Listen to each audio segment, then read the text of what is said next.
just a reminder, if you did want to speak to an item, of course, you can look at the item number on our agenda. So I do have one speaker. It's Thomas Laporte with Save the Trees organization.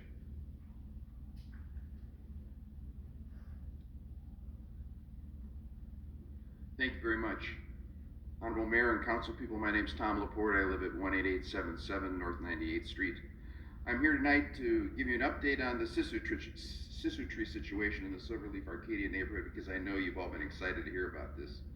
On August 19th of 2021, the DRB voted unanimously to deny the DC Ranch HOA's request to destroy 670 of the approximately 1,000 Sisu trees in Arcadia.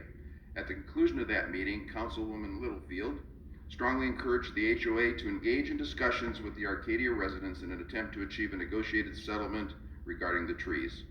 Within days of the DRB decision, the residents reached out to the HOA with a formal 5-point proposal as an attempt to open a dialogue. The overture was rejected, as have been at least 4 additional requests by residents of the neighborhood.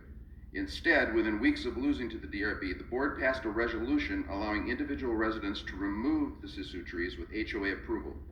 This is a clear violation of the community CC&Rs that prohibits residents from even touching the trees, as the HOA assumes all responsibility to maintain and water the trees.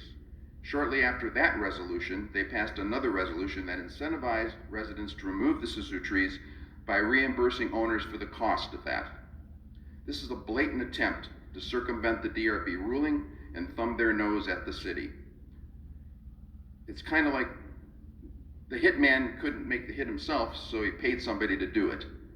And that's what's going on in Arcadia right now. They're paying the residents to remove the trees because the city would not allow them to do it. In the recent DC Ranch Board election, controlled by approximately 36 NVMs in the community of approximately 10,000 people, Arcadia was denied representation on the board. Shortly after that election, we reached out to the new board president with a new proposal, offering to take on all future liabilities of the street trees if the HOA would allow us to use artificial turf in our front yards. This was important because for years the HOA has told us that if we accepted liability for the trees, they would allow us to keep them. The president said he would take it under consideration, but he has not gotten back to us. In the meantime, 5 residents have accepted the HOA's bribe and removed the Sisu trees. This has put huge holes in the neighborhood shade canopy and will surely damage the unique microclimate we enjoy. Where neighborhood street temperatures are 35 degrees cooler than outside street temperatures in the summer.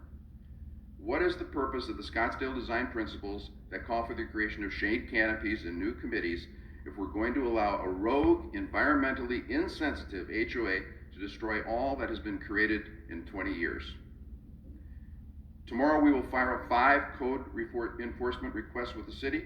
We ask for you to intervene in any way possible and to help maintain the integrity of our community. I'm not an attorney, but in reading the city ordinances, it appears to me that the city has the power to enforce the DRB's decision, and if it chooses to do so. If the city allows the HOA to destroy the microclimate that has been created in the Arcadia neighborhood without lifting a finger to stop it, one has to question the city's true commitment to an environmentally responsible Scottsdale. Thank you very much. Thank you, Mr. Laporte. That was the only comment from the public. So at this point, I will close public comment.